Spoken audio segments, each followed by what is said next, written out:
every morning Theseus would go out jogging with Hercules, and they'd jog around the boulder, and they'd wrestle with a few mountain lions, jog back to the city and bash their heads against the brick walls, and chuck javelins at sea eagles. Generally, have a marvellous time.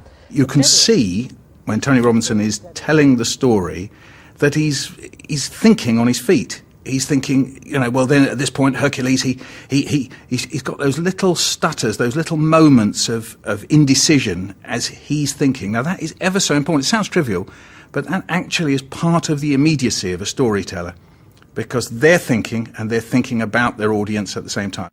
Rick Mayall, who'd been entertaining audiences with his anarchic antics on the young ones, seemed the ideal match for Roald Dahl.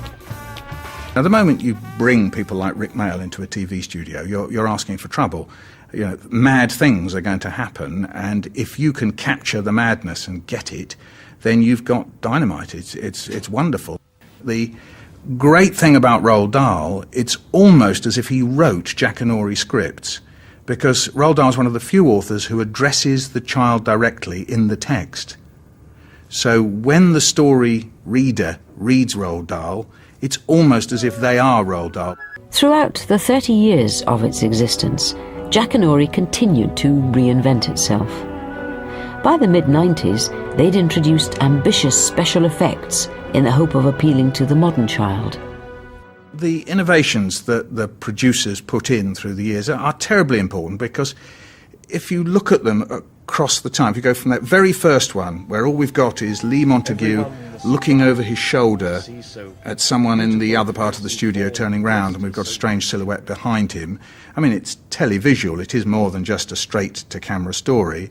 And then we come right through to the end, and we've got people like Kathy Burke running about, a little bit of ad-libbing where they can, going into locations, coming out of them, some of them almost with the location being a comment on the story.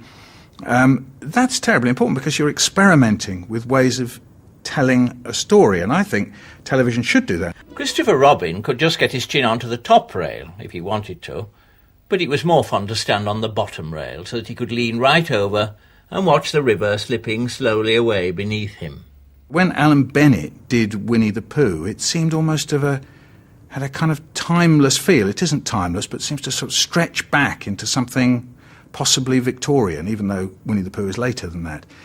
And it's a remarkable performance. I mean, the point at which they're playing Pooh Sticks and Eeyore comes past, and it's the question as to whether they're going to drop the stone, and he expresses Eeyore in a kind of slightly ratty, brummy voice. "Yes," said Eeyore. "One of those would be just the thing. Thank you, Pooh." And he's got Roo squeaking away in the background. "I didn't know you were playing," said Roo. Poor old Winnie the Pooh trying to kind of figure it all out. I mean, it's a supreme performance, as we know that Alan Bennett can. "That's what I think," said Pooh, "but I don't suppose I'm right," he said. "Of course you are," said Christopher Robin. Goodbye.